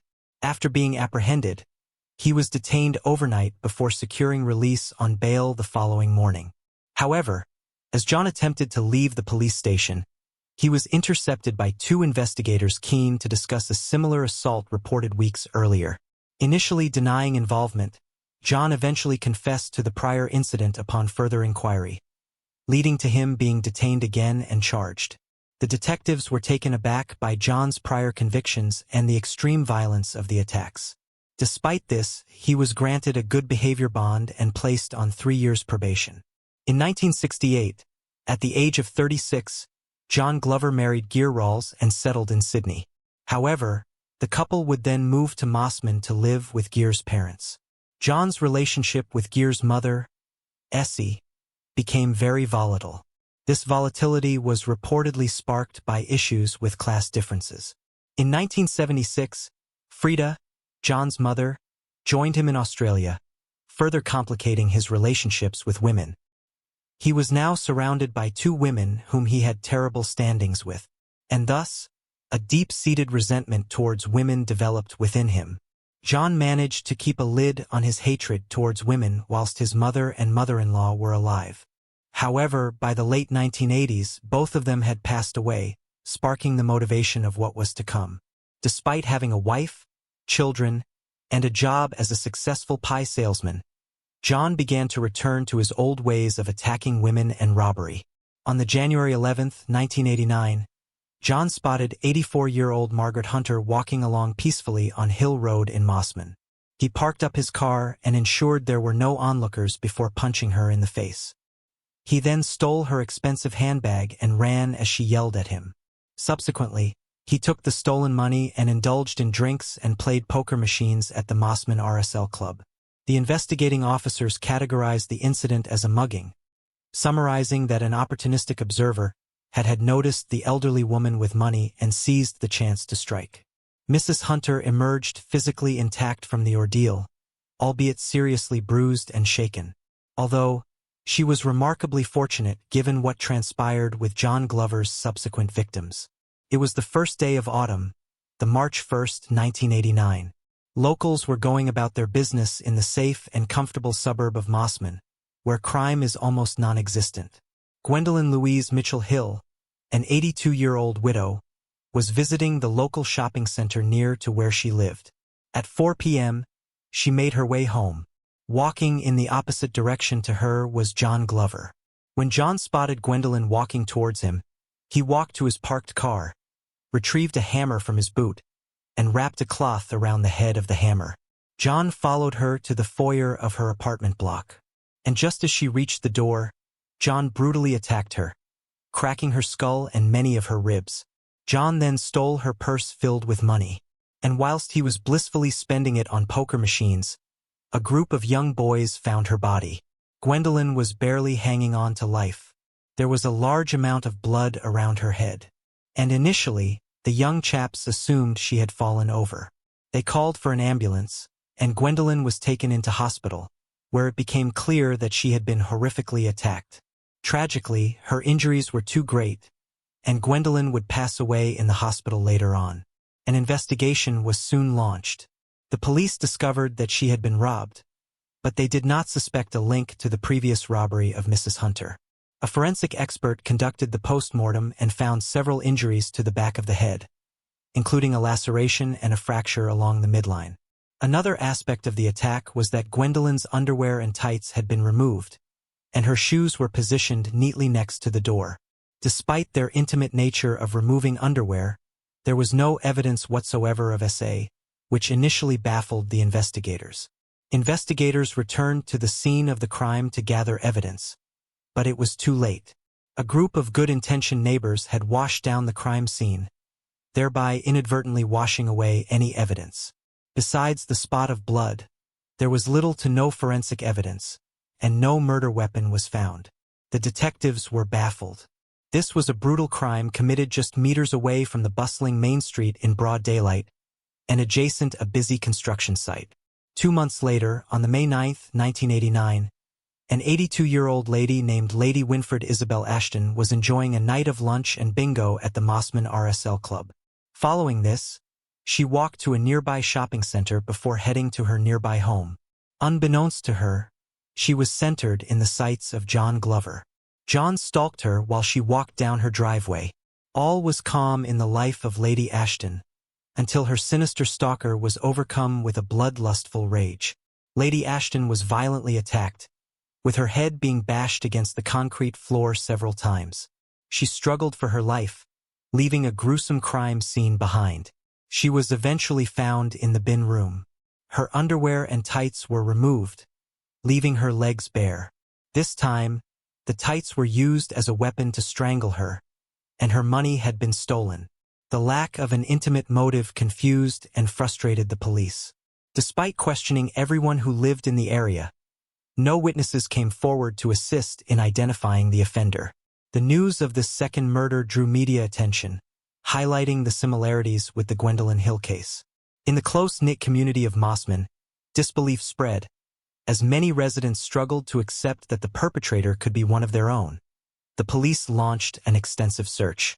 The only lead the police had was a sighting of a person leaving the scene of Lady Ashton's murder, described as resembling an unkempt substance abuser with bad teeth. One theory arose that the culprit might be a juvenile, given the proximity of the murders to a high school. One psychologist involved in the case suggested that the perpetrator could be ex-military with a poor relationship with women. Consequently, high school students, naval personnel, and other military individuals were extensively questioned, resulting in a significant drain on police resources. Ironically, this diversion of attention proved to be advantageous for John. The elderly women in the area were understandably frightened, given the recent string of extremely violent crimes. Lady Ashton's purse was soon found in a nearby park. An onlooker saw a man leaving the purse and described him similar to how he was described before, but slightly older. While working as a pie salesman, John began preying on older women confined to their beds in nursing homes during his rounds. His first nursing home victim was 77-year-old Marjorie Mosley. He molested her on the June 6, 1989, less than a month after his last murder. He placed his hand under her nightgown, claiming that he was just adjusting her bedding. On the June 24th, John visited the Caroline Chisholm nursing home in nearby Lane Cove. There, he discreetly raised an older woman's clothing and fondled her buttocks. He then proceeded to insert his hands down the front of another woman's nightdress, caressing her breasts. He managed to flee after another one of the terrified women began to scream. Local police investigated these instances, although they were initially deemed unrelated to the Mossman murders because the police suspected a much younger man. And in these cases of SA, he was described as older. Also, whilst he may SA some older women and kill some others, he seems not to do both at the same time. 5 months would pass, and on an October afternoon, just after 4 p.m., 86-year-old widow Doris Cox was strolling along the footpath outside her apartment on Split Road in Mossman. On the other side of the road, John Glover was visiting the post office. John turned and spotted her walking. He rushed across towards her unnoticed to catch her up. As she turned into an alleyway, John grabbed her hair and smashed her head into the brick wall in a horrifically brutal attack. The attack was so vicious that she had little chance of survival. However, Miraculously, Doris Cox survived the onslaught and was taken to hospital with horrific injuries. Initially, it was believed that she had fallen over. By the time doctors became suspicious and informed the police, the neighbors had already washed down the crime scene, complicating evidence collection once again. The police were excited at the prospect of interviewing a potential survivor of the serial killer. But unfortunately, Doris had no recollection of the attack. She was unaware of where she was attacked, how she was attacked, and who attacked her.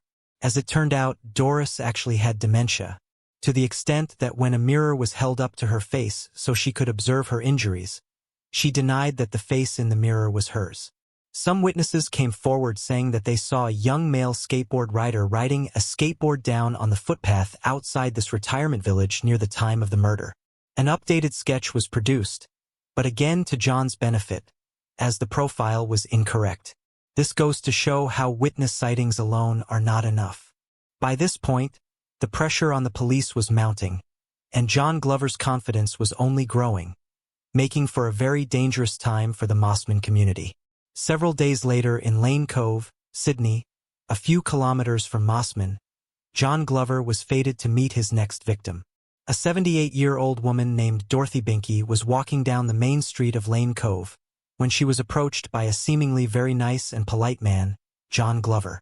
John offered to help her carry her shopping bag, and they both made their way to Dorothy's house. Dorothy was pleased with John's kindness, and so she offered to repay his favors with a warm beverage. Amazingly, John declined. It looked as though John had a moment of consideration for his actions and may have turned over a new leaf. However, this did not last very long. In fact, it didn't even last an hour. Soon enough, John Glover returned to the hunt. As he retraced his steps back to the main street in Lane Cove, he passed Margaret Powden, an 85-year-old widow. Margaret was totally unaware of his presence as she turned on an alleyway towards her home. John followed closely behind. He then pulled out his cloth-covered hammer and brutally attacked Margaret. Sticking to the same script, he then removed her tights and underwear again, and placed her walking stick neatly at the side of her body, leaving her alone on the ground, fighting for her life. This audacious act occurred in full view of an adjacent retirement village and a nearby school. Yet shockingly, nobody witnessed anything. Margaret was later discovered by a schoolgirl on her way home from the local shop. At first, the girl approached with curiosity, mistaking Margaret for a pile of rags, until she realized that blood was pooling from the injured head of Margaret as she lay face down. Shocked, the girl ran straight to her mother in the nearby apartment, who then rushed to the scene. The woman checked for breathing and then called an ambulance. Although Margaret was still alive when she was found, she was pronounced dead shortly after by medical services. Despite repeated warnings not to wash down the scenes where elderly people may have, quote-unquote, fallen, neighbors soon washed down the crime scene for the third time, removing potential forensic evidence. With the body count of elderly women now totaling 3 dead and 1 survivor in 7 months, all victims bludgeoned and bashed in broad daylight, the tabloids gave the killer a name, the Granny Killer, and the name stuck. On the November 3, 1989, at a retirement village in Belrose, John Glover continued his killing spree. 81-year-old Olive Cleveland was sitting on a bench enjoying the distant ocean views, when her tranquility was disrupted by an unwelcome stranger.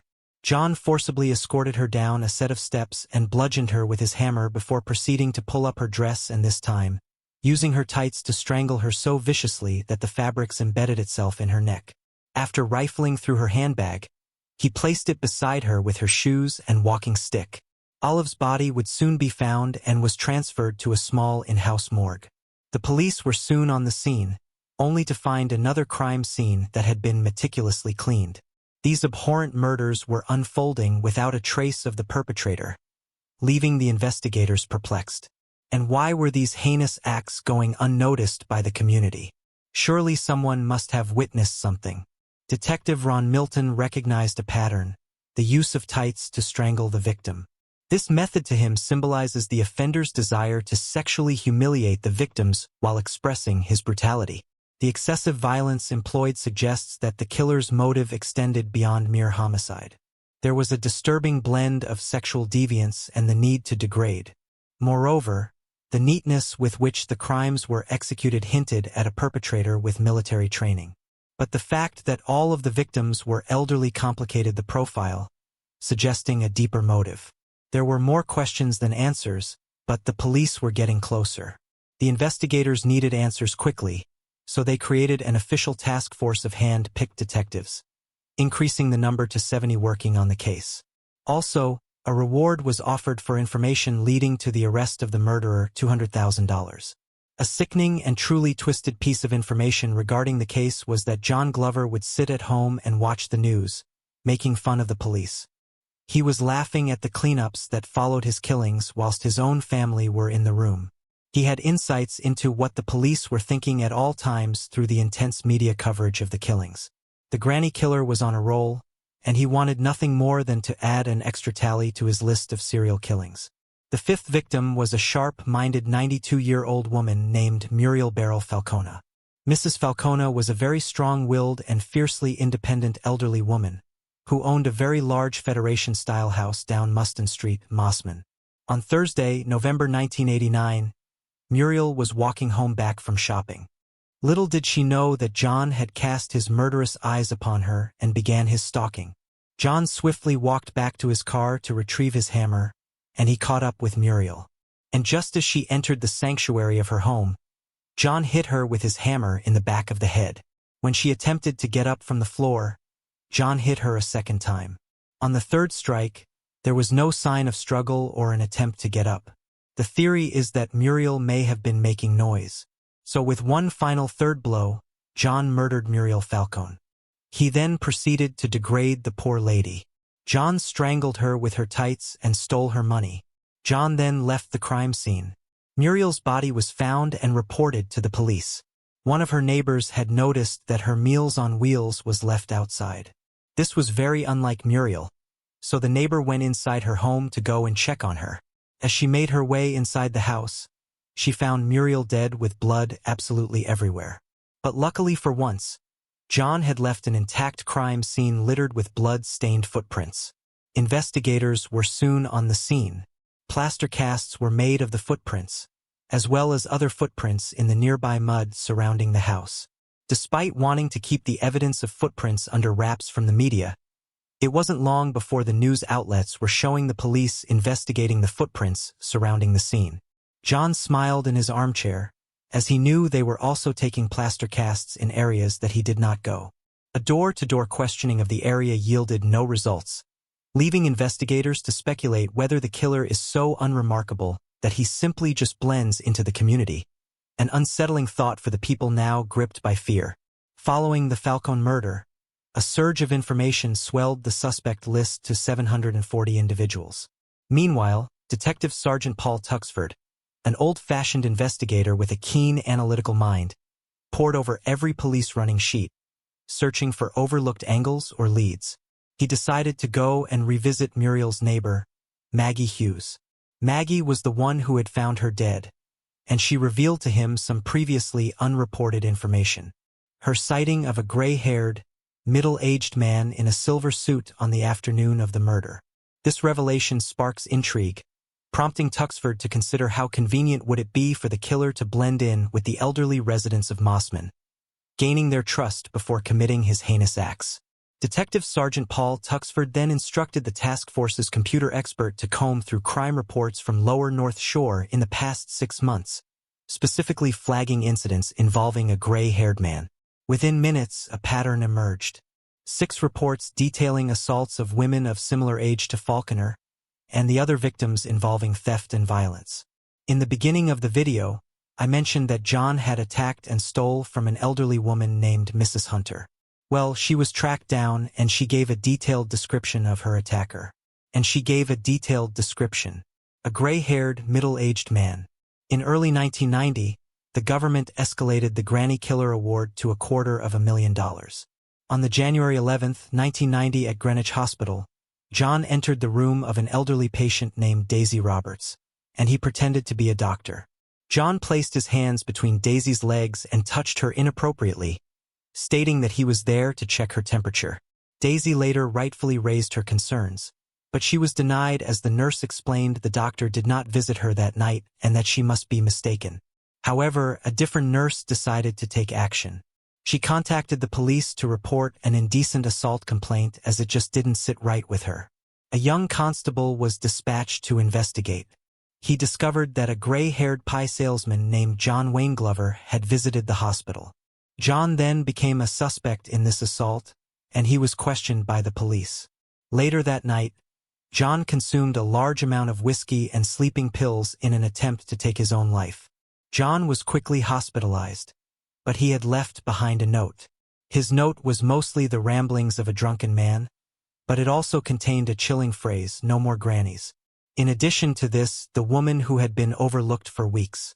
But soon enough, the young officer who took the photograph realized its potential relevance to the granny killer murders, and the pieces began to fall into place. In this period, John Glover was released from the hospital and returned to his normal life. He told those around him that the accusations were too much to handle. But the police were onto him. They surveilled him acutely and placed a tracker on his vehicle. On the March 19, 1990, under police supervision, John made his way over to a woman's home, 60-year-old Joan Sinclair. The two had what John would later describe as a platonic relationship. The police followed him all the way there and watched as Joan let John inside her home at 10 a.m. The police observed the premises, but they noticed no suspicious activity. As time passed, all the team could do was monitor the situation from a distance. 7 hours passed with concern growing. Joan owned dogs, and these dogs could be heard inside the home barking. Police then got permission to knock on the door under the guise of a noise complaint. But there was no response. When they looked through a window, they saw what appeared to be a human body lying on the ground right next to a hammer. Once the police got inside, they found Joan dead in the hallway with evidence indicating John's presence. John Sinclair had been brutally murdered in the same fashion as the previous murders, with blood spatters everywhere and left on the floor having been strangled by her tights. The search continued cautiously until they found John alive, but unconscious in the bathtub. They confirmed he was still breathing, prompting immediate action. He had swallowed a large amount of pills and downed a bottle of scotch, and laid in the bathtub waiting to die. The police were conflicted with differing emotions, but one thing was clear. They had their man, and they had to keep him alive so that he could go to trial and be punished for his crimes. John Glover was able to be saved and found himself in front of a judge and a jury. John pleaded not guilty on the grounds of diminished responsibility. After coming round from his attempt, John took the investigators around the previous crime scenes and gave detailed explanations on his crimes and how he committed them. Mental health professionals believe that he had carried out these sickening acts due to his deep-seated hatred for his mother and his mother-in-law, and due to an addiction to gambling machines, as after every murder, he would steal their money and go and spend it in these machines. What you may find surprising is that John was ruled as sane. But the jury's swift deliberation ended with John Wing Glover being pronounced guilty of all charges, including the 6 murders, making him one of Australia's most prolific killers. A father, a husband, and now a convicted murderer, he received a life sentence with no possibility of parole, forever labeled as the Granny Killer. However, despite the resolution of John's reign of terror, detectives remain convinced that he had committed even more murders. The police suspect that John may have attacked and killed 7 other elderly women, 4 in Victoria and 3 others in New South Wales. With the Granny Killer incarcerated, one might assume the nightmare had ended. However, John had one final move to make. On Friday, September 2005, he took his own life by hanging himself in prison, shocking many of those around him. Despite his declining health, his sudden death caught everyone off guard, and would be seen as a final blow to the families of those he murdered. Now, it is well known that John Glover likely killed more people, and it could be possible that he left behind a sinister clue. Before taking his own life, John gave a visitor a hand-drawn sketch. In this sketch can be seen the number 9. Some have dubbed this the confession sketch, and believe that John was trying to play a game with investigators, letting them know that he is guilty of a further 9 gruesome, unsolved murders.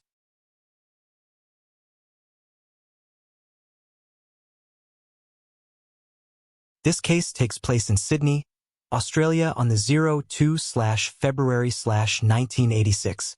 Anita Colby was a 26-year-old woman from Sydney and was born on the November 2nd, 1956 to her parents Gary Lynch and her mother Grace Lynch. Anita was close with her family. They described her as beautiful inside and out. As a teenager, Anita participated in pageants, and she even won the Miss Western Suburbs pageant in November of 1979. Everyone who knew Anita said that she had the potential to become a model.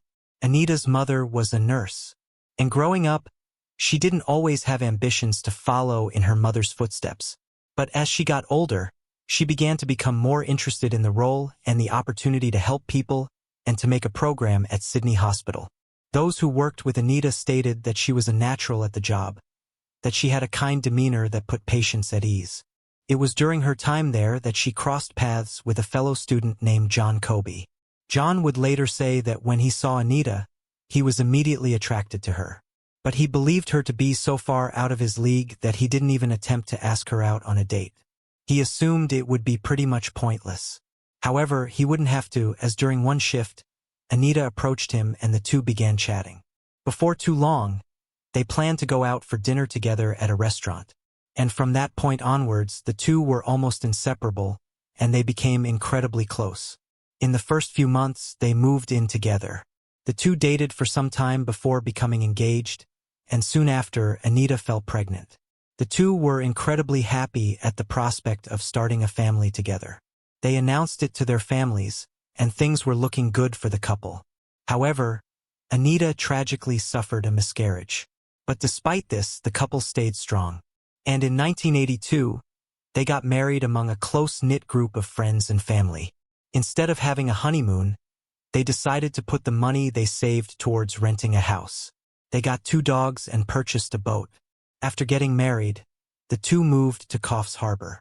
It's here when John began working with horses and training them. This endeavor happened to pay off for John.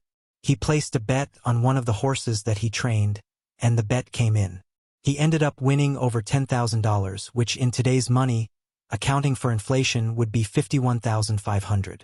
With this money, they decided to go on a trip of a lifetime, and they traveled the world together. After some time traveling, John became satisfied with what they had done and what he had seen, and now he wanted to settle down and begin their family. However, Anita wasn't sure if she wanted this anymore. Her perspective had changed during their travels, something that is rather common. Anita and John found themselves on divergent paths, and in 1986, the couple decided to separate, recognizing Career and was living with her parents in Blacktown. Despite the separation between Anita and John, they remained amicable, and they cared for each other deeply.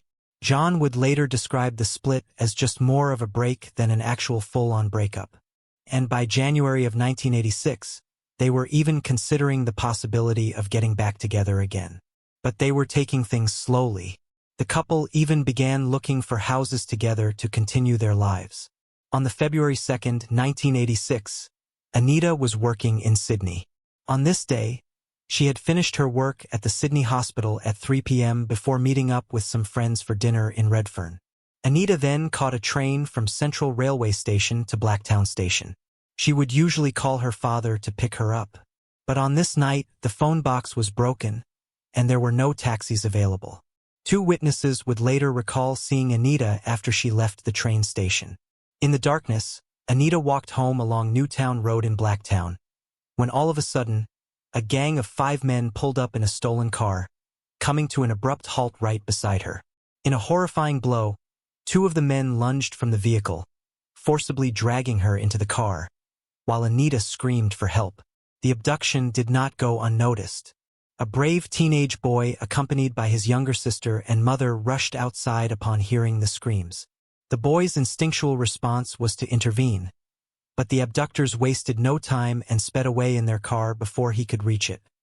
He returned home and alerted the police about the horrifying spectacle he had just witnessed. The teenager recalled seeing the men inside the vehicle. He remembered seeing the men in the back seat sitting higher than usual.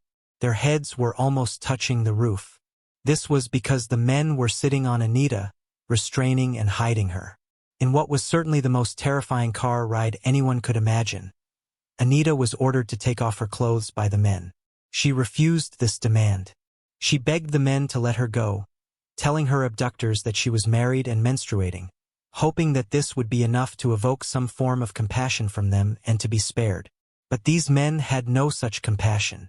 Instead, they began to savagely beat Anita. The beating was so severe that her nose and both cheekbones were shattered. The pain and fear she must have experienced is unfathomable. After shattering the bones in her face, the men forced her to perform oral on all 5 of them. The men then drove to an all-night petrol station. They took Anita's purse and her money, and they filled up their tank with it. All the while, Anita was pinned down naked in the back seat. Anita was continually beaten and essayed by her attackers as they drove her to a secluded field in Prospect. Anita was so badly beaten that she was unable to walk. She was dragged along a barbed wired fence into a field, where the men continued to attack her for some time. For hours, she was beaten and essayed by the men. A farmer who lived near the secluded field heard the sounds of screaming. He assumed the screams were that of either an animal or some teenagers messing around. He had no idea about the horrific reality. After hours of torment, the men began to realize that if they let her go, she would be able to identify them. The ringleader of this group then decided to kill Anita. He pulled out his knife and, urged on by the other men, he walked towards Anita. Anita anticipated what he was going to do as he brought the knife to her neck. As he did, Anita grabbed hold of the sharp blade. She held onto it tightly, and a brief struggle ensued. This resulted in some of Anita's fingers to be almost severed. The attacker sawed through her fingers, and after sawing through her fingers, he began to saw through her throat so mercilessly that she was almost beheaded. In one final act of unfathomable brutality, her lifeless body was placed on a barbed wire fence before all 5 of the men fled from the scene. They took her clothing and burned all of the evidence. When Anita failed to return home that night, her parents believed that she spent the night with a friend. However, her absence from work the following day prompted them to report her as missing on the February 3rd. The very next day, a farmer discovered her dead body in her field.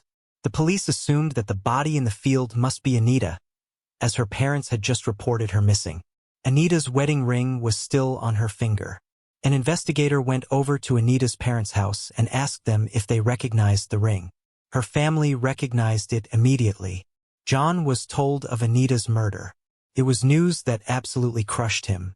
He didn't want to accept that his wife was dead, and he greatly struggled with the news.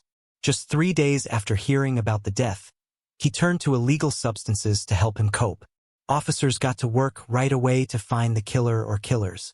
But of course, in these kinds of cases, it is often someone the victim knows. A friend, a family member, a spouse. It was well known that John and Anita's relationship had been on the rocks. To many, it seemed all too obvious that John was the killer. Suspicion immediately fell upon him. Even those who knew John suspected that he was the one who took her life.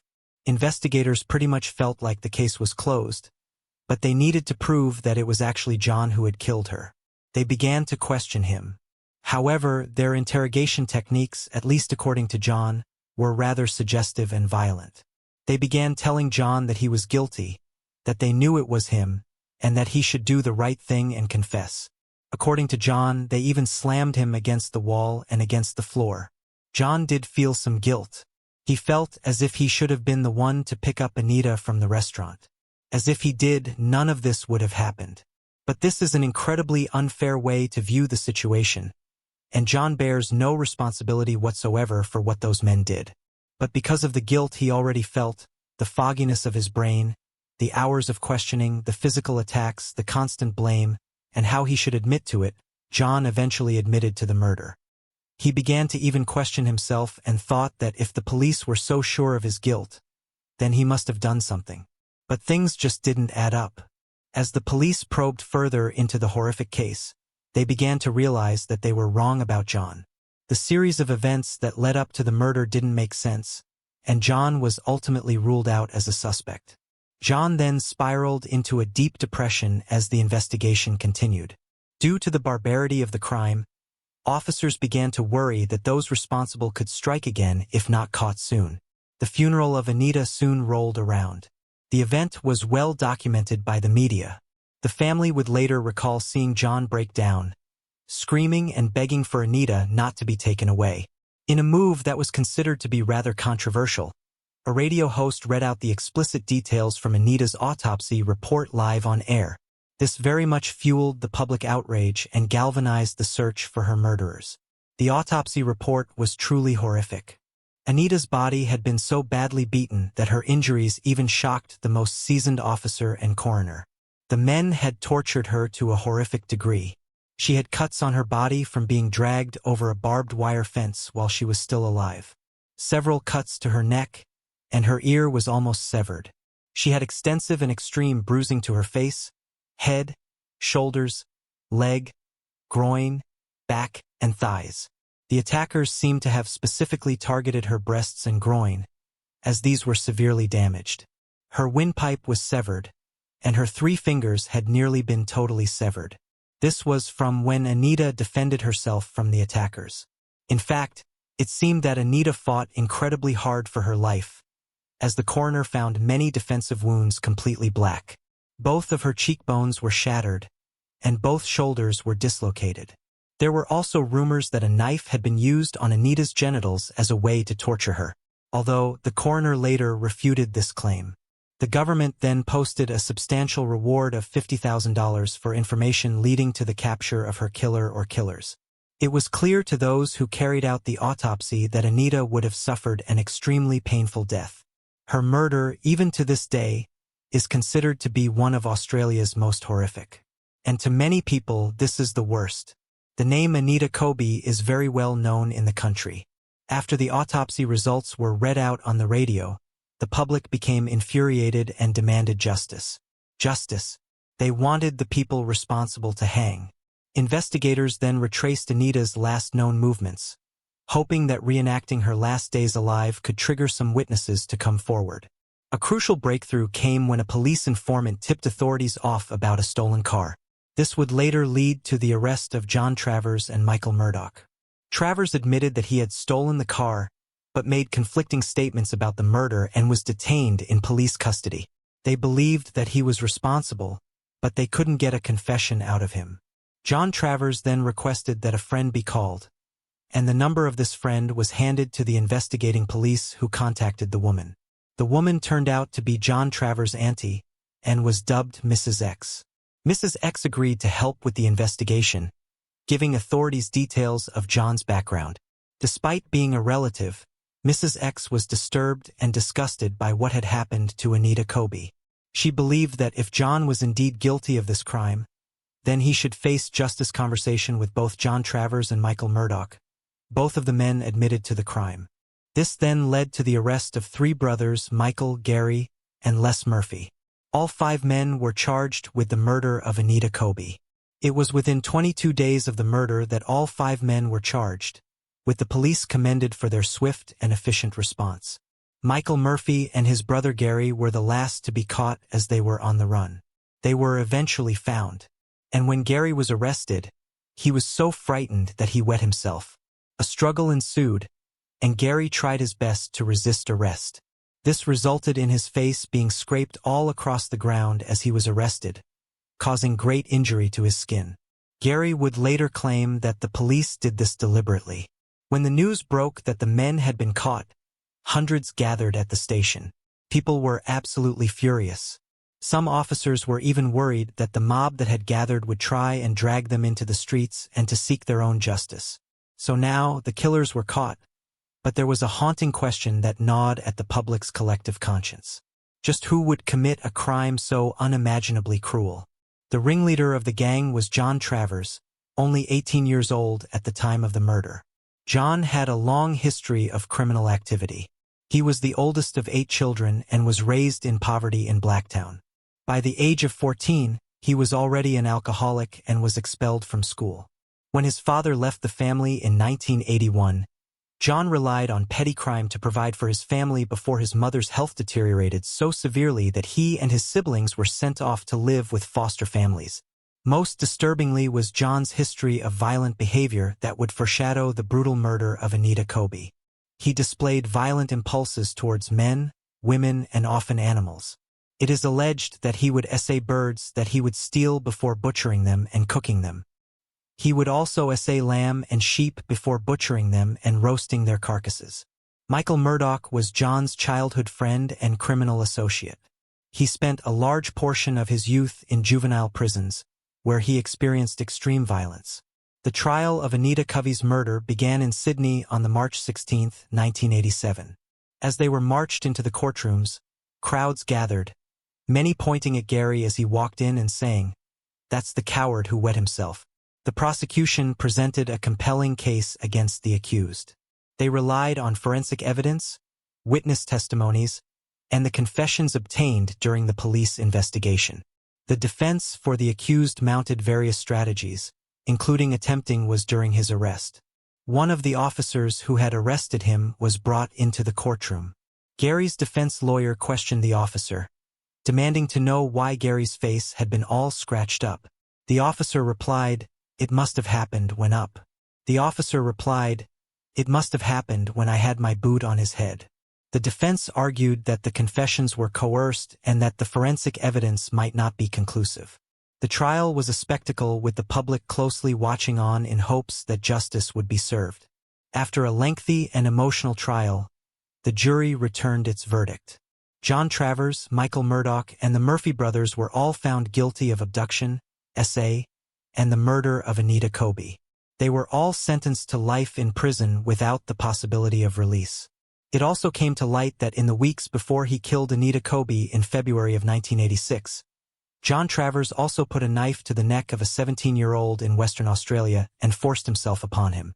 The two attacks were almost identical, but the 17-year-old's life was spared. Despite the maximum sentences, many of the public found this to be too lenient. The public wanted them to suffer the same fate as Anita, or at the very least, have them executed. There were images of some of the killers smiling after being charged, clearly having zero remorse for the hideous crime. The lack of remorse angered the public a great deal more, leading to further calls for them to be put to death. Following the tragic loss of their daughter, Anita Kobe's parents joined forces with the parents of another murder victim, and together, they founded the Homicide Victim Support Group, a community organization to aiding families dealing with heinous crimes. Anita's parents also played a significant role in advocating for tougher sentences in the wake of their daughter's murder. These efforts eventually led to changes in the legal system. One of the 5 men, Michael Murphy, died in Long Bay Hospital on February 21, 2019 at the age of 66. The other men remain behind bars. Some of them have faced regular beatings from other inmates. John Kobe is always happy to hear of the news of the beatings against these men. In an interview, John said, "I still dream about killing them. Revenge was high on what I thought. It was crippling. It was such a negative thought, and I lived with that for years and years. I would still kill them in a second, in a heartbeat, and no qualms. I'm happy to go to jail for the rest of my life. In my dreams, I've killed them in so many different ways. They've had such a long-lasting effect on me." On one occasion, one of the killers had been so badly beaten in prison that he had to go to hospital. It was later revealed that Gary was being treated in the same hospital that John Kobe was nursing in. John said that when he found out, he felt absolutely sickened. John told those close to him that Gary is lucky that he didn't know he was in the hospital. Because if he did know, he said he would have killed him in a second. As the years went by, John Kobe was able to beat his addictions and was able to move on and meet someone else. He even remarried and had 2 children, but the couple have since separated. John also changed his name from Kobe to Francis in 1987, as he felt the name Kobe made him synonymous with the murder of Anita, and he also felt responsible for her death. However, years later, he decided to change his name back to Kobe with his children supporting him and following suit. They too changed their names from Francis to Kobe. Both of Anita's parents have since passed away. Anita's sister has said that her parents never got over the death of Anita. They struggled with it every day of their lives. Mrs. X, The woman who was able to help bring the killers to justice and recorded her nephew's secret confession is still to this day in witness protection. There are those who were close to the killers who were not so happy with her involvement, and those people want her dead.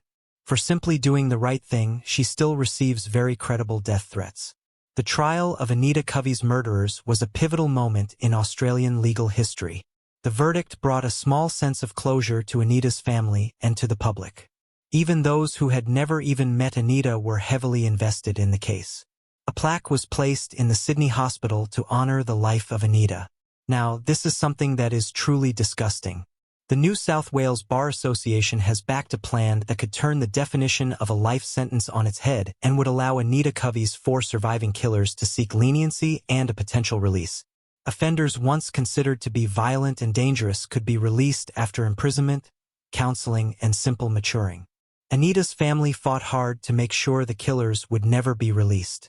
So in many people's eyes, to have them have the slightest chance of release would be a great injustice. As I said earlier, this case is considered to be one of the worst in Australian history. So if there are any signs that these men are likely to be released, the Australian citizens will likely protest the decision. If any of the killers are to be released, I shall do my best to let you all become aware. We can only hope that the 4 remaining killers are kept where they belong.